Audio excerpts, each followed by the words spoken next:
We are over a week into the offseason, and the Jets strategy is starting to become clear. We'll talk about what it is today. It's Locked On Jets. You are Locked On Jets, your daily New York Jets podcast. Part of the Locked On Podcast Network, your team every day.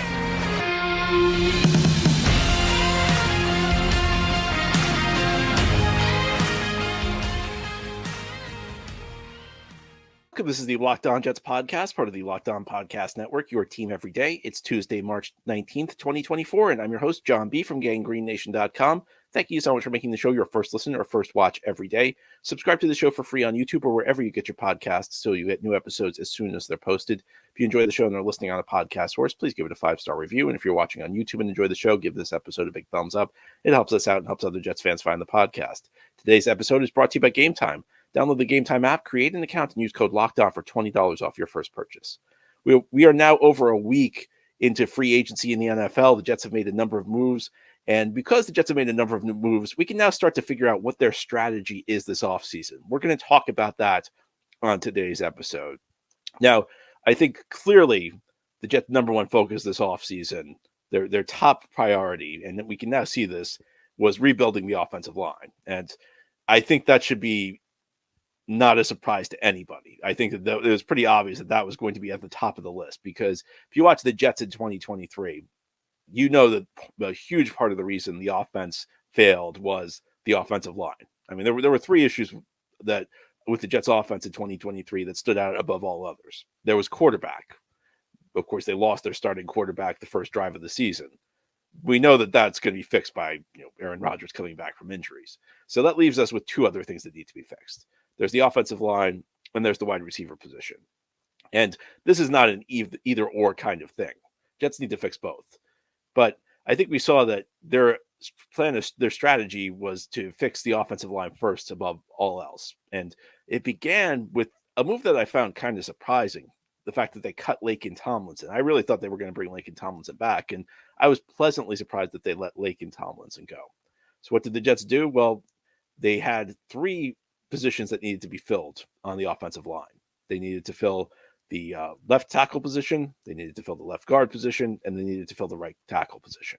And in the first week of free agency, they were able to fill all three. And the question is how well these guys will play. Every guy that they brought in has question marks, and that's true of like any player you sign, any player you trade for. There's no perfect player in this league. There's always going to be a guy who, when you bring him in, he's going to have question marks. The guys who are at the top of the league, they tend to not be traded. They tend to not hit free agency. But I think if you look at the Jets' offensive line now versus where it was at a week ago, you'd have to say that there's much more room for optimism. The Jets, of course, the big move was Friday night as they agreed to terms with Tyron Smith, the former Dallas Cowboys tackle who's had a tremendous career, a guy who's been to the Pro Bowl 8 times, a guy who's been a pretty consistent all-pro, a guy who's been one of the top tackles in the league. He had some elite-level talent at the position of left tackle. But there was also the move to bring in Morgan Moses, a guy the Jets really never should have let leave 2 years ago. Moses was with the Jets in 2021, was a stabilizing presence after Mekhi Becton went down. Moses originally was signed that summer, and he was brought in to be the third tackle. Within 3/4 of the first game, Moses was forced to step into the starting lineup. And look, is Moses a great lineman? No, he's probably like an average type right tackle. But if you watch the Jets last year, the value of an average right tackle. The value of an average lineman at any spot. And of course, the Jets also brought in a younger guy, John Simpson, from Baltimore, a guy whose career at least is heading in the right trajectory. A year ago, he was a guy who had to settle for like a reserve futures contract. He was not necessarily a player many teams were interested in. Ended up winning the left guard job in Baltimore, and was kind of inconsistent. A guy who's has a lot of different potential outcomes for the Jets. He could be very good. He may not be so good. I think the Tyron Smith signing certainly helps him in that regard, because many times on the offensive line, you're as effective as the guy next to you. If you have a good player next to you, you're going to look really good. If you don't have a guy who looks really good next to you, you're not going to look so good. I think next to Tyron Smith and Joe Tippmann, who talented young center the Jets have, Simpson has a chance to end up succeeding. And these moves also have like ancillary benefits. I think that the Jets are now going to be able to put Elijah Vera Tucker at guard, which is where he's a better fit.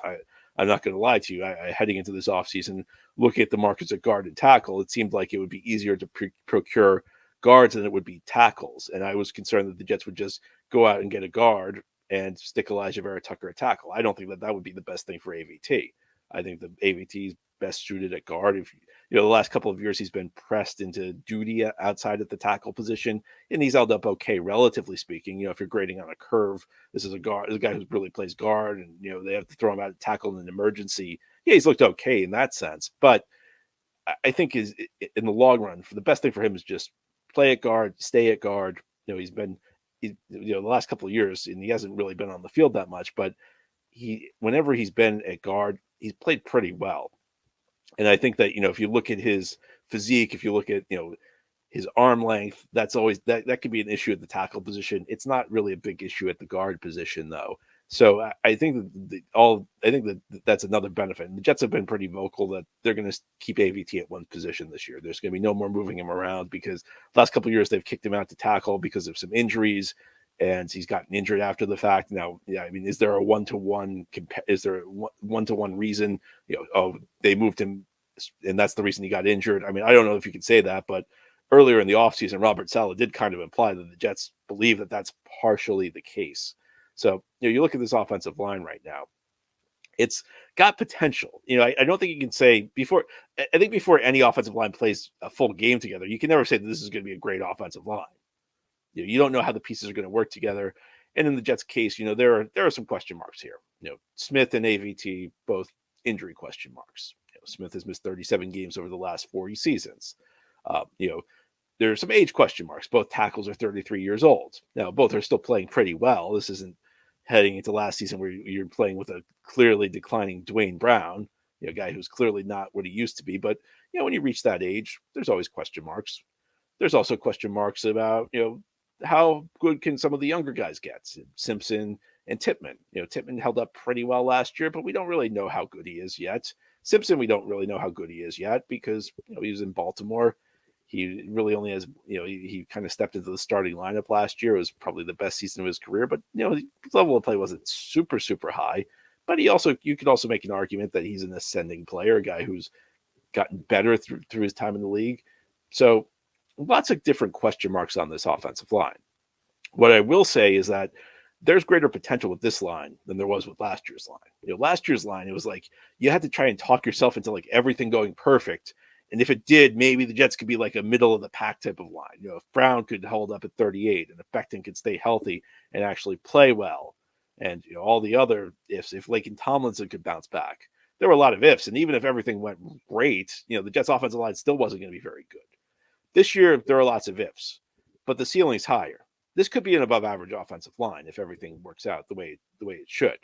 And the other aspect of that is, even if everything doesn't work out the way it should, even if you have a few issues here or there, there's still a path for this being an average offensive line.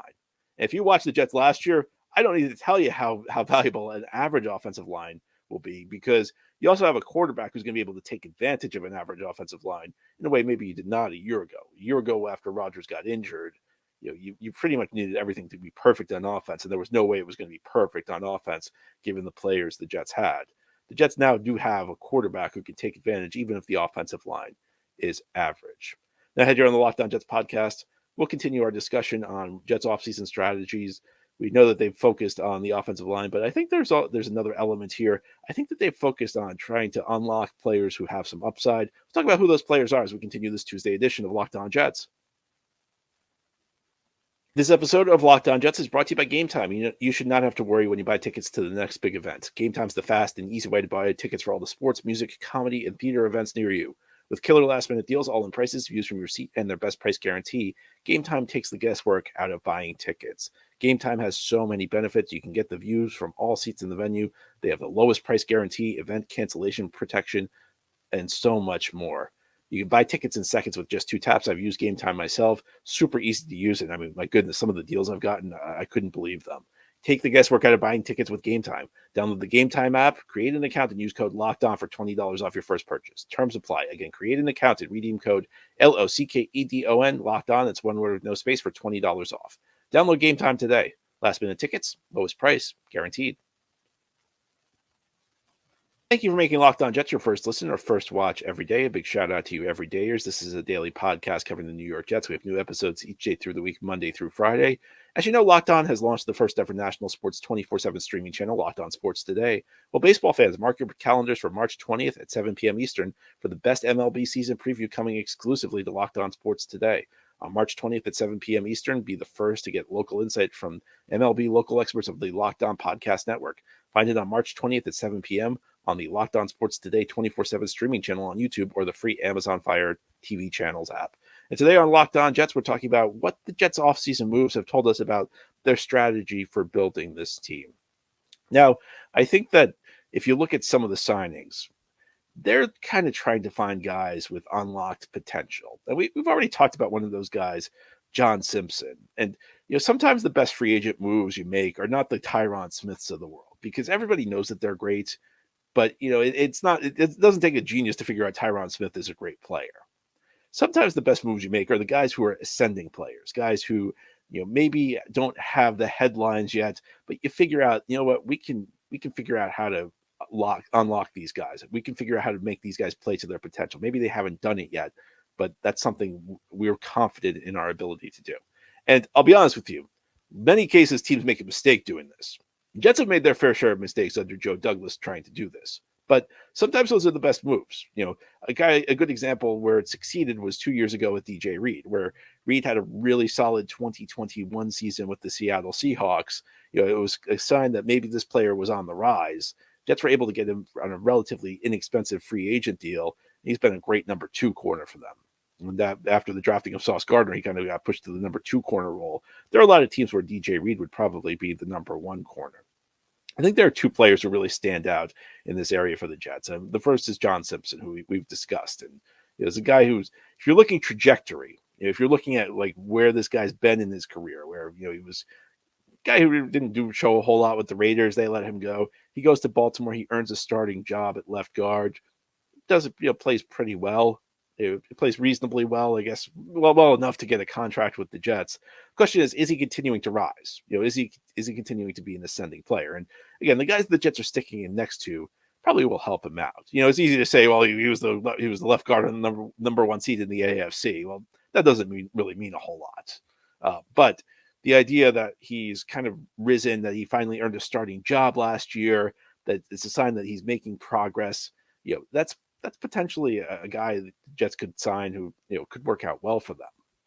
The other guy who comes to mind is Javon Kinlaw. Now, Javon Kinlaw is a guy who was a first-round pick of the 49ers a couple of years ago and has not lived up to his potential. The Jets gave him a contract that is surprising for how much money he got. He ends up making around $7 million on this 1-year contract. And when the Jets signed him, I figured we're talking $2-3 million, because this is not a guy who's really lived up to his potential. He's a guy who really profiles more as a backup, a rotational guy, maybe somebody you bring in on passing downs, because he's had some moderate degree of success as a pass rusher from the defensive tackle position. Well, at $7 million, it almost seems like he might be the starter next to Quinnen Williams. And I think this is a case where the Jets believe they have something here. It's a case where the Jets believe that this is a player with potential. And you have to remember, Robert Saleh was the defensive coordinator when Kinlaw was drafted by the San Francisco 49ers. Now, this in many ways, even though he's got the ties to Saleh, was a typical Joe Douglas signing. I'm not saying that is a good thing. I'm not saying that is a bad thing. But if you look at Joe Douglas's history, what are some of the things Joe Douglas loves? He loves to bet on draft pedigree. There's so many times the Jets bring in a guy who was a former first-round pick or a former second-round pick, and maybe they've not quite lived up to their draft positioning, but Douglas thinks the Jets can figure out how to make it work with them. He also loves signing players who have unique physical tools. If you look at Kinlaw, he definitely fits that bill. And there's a lot of overlap between the two. Sometimes a lot of the reason players are drafted in the first or second rounds is they have unique physical tools. Another thing Douglas does is Douglas gives these guys contracts that seem larger than what they've earned based on how they've performed in the NFL so far. And I think that's certainly true with Kinlaw. At $7 million, I think that's a lot of money for a guy who has not really lived up to his draft status. But at the same time, if the Jets actually do unlock the potential, that deal could look like a discount. Now, I'm going to be honest with you. The Jets have not done very well with these signings so far. I think the only one that you can really say worked well was Sheldon Rankins. That's at the defensive tackle position. But that's where Kinlaw plays. The only thing you can say for this signing, and the only thing that gives you hope, is that the Jets have done very well on the defensive line with this coaching staff. They've developed players really well. You look at that defensive end, the way Bryce Huff's improved. You look at the way Jermaine Johnson stepped up last year. You look at what the Jets got out of Rankins. Rankins was a guy who was kind of a disappointing first-round pick. Now, his career was kind of sidetracked by injury in New Orleans, but Jets got a pretty decent play out of him. Question is, can Kinlaw improve? Look, he's got every chance in the world.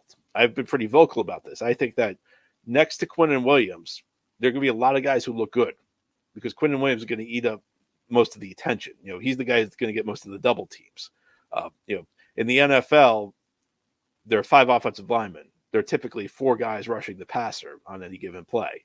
And they're the 4, in the Jets defense, they're the 4 defensive linemen. So 5 versus 4, that means one guy's going to draw a double team. Well, typically the way it works is the center, because he's snapping the ball, he's not a guy who's going to block one-on-one. He's going to provide help to one of the guards.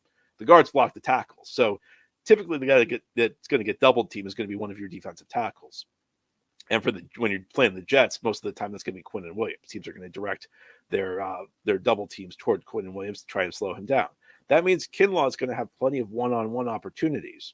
He's got great physical tools. He's shown some ability to rush the passer.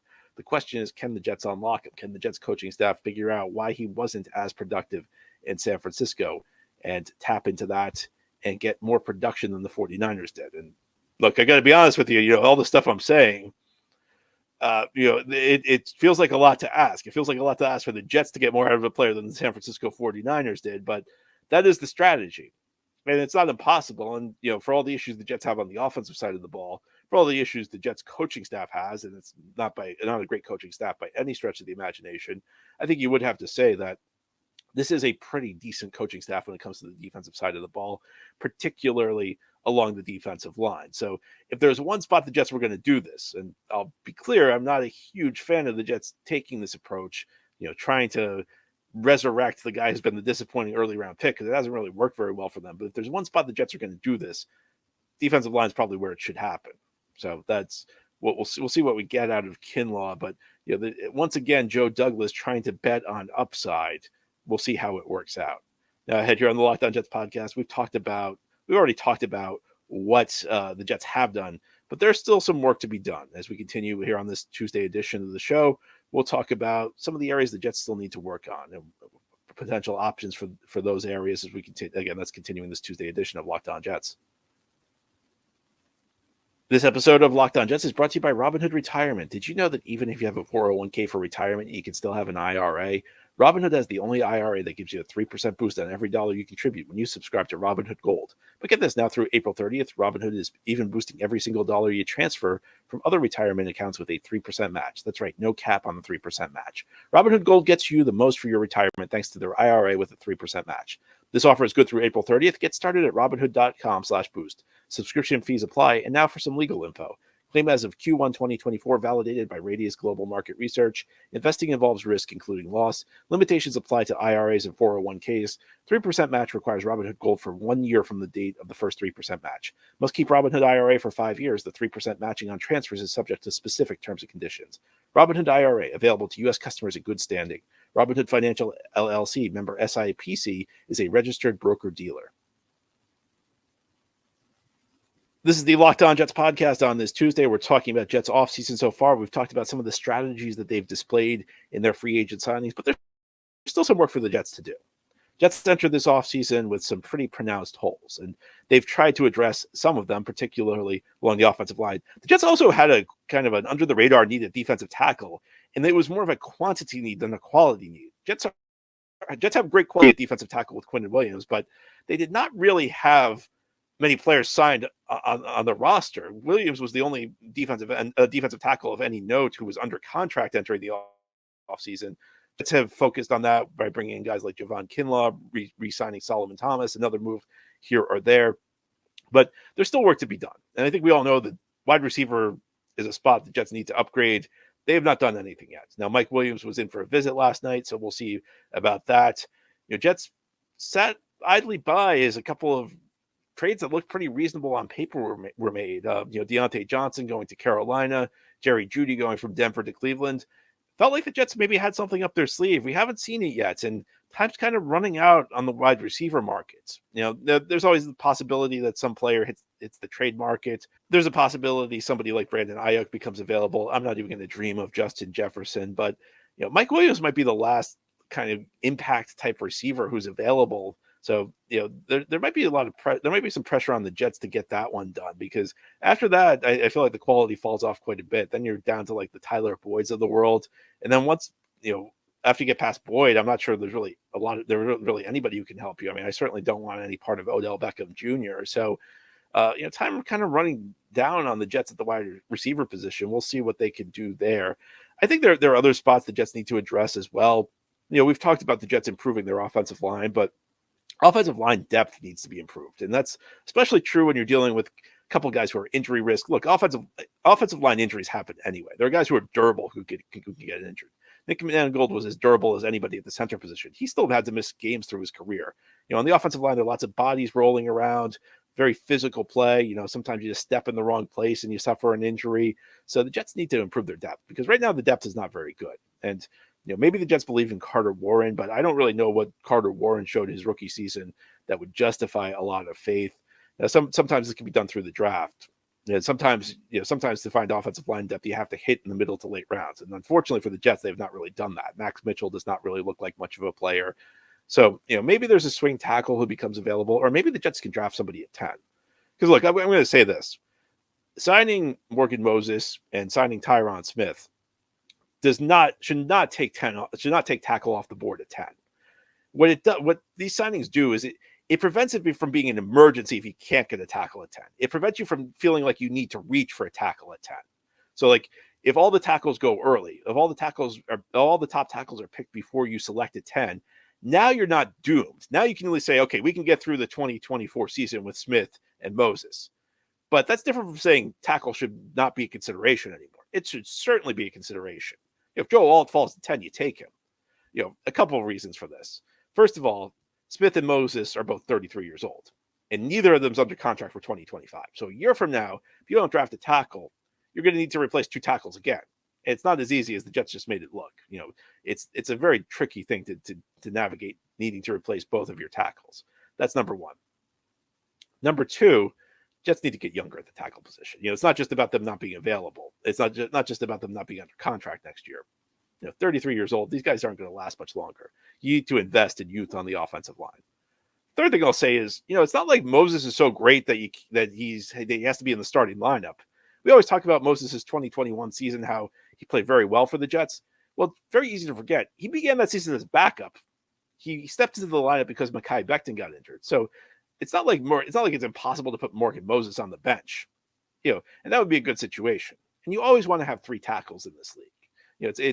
It's very aspirational.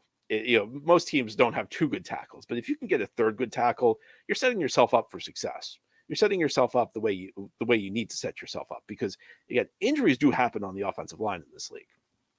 And the Jets already have some guys who are injury prone, particularly Smith at the tackle position. So you don't want to put yourself in a situation where you're one injury away from right back from being where you were in 2023, because that's we saw what happened with that offensive line. The offensive line that Jets put on the field in 2023, I don't care what anybody says, Aaron Rodgers would have had a tough time succeeding with that unit. That was a really shaky unit.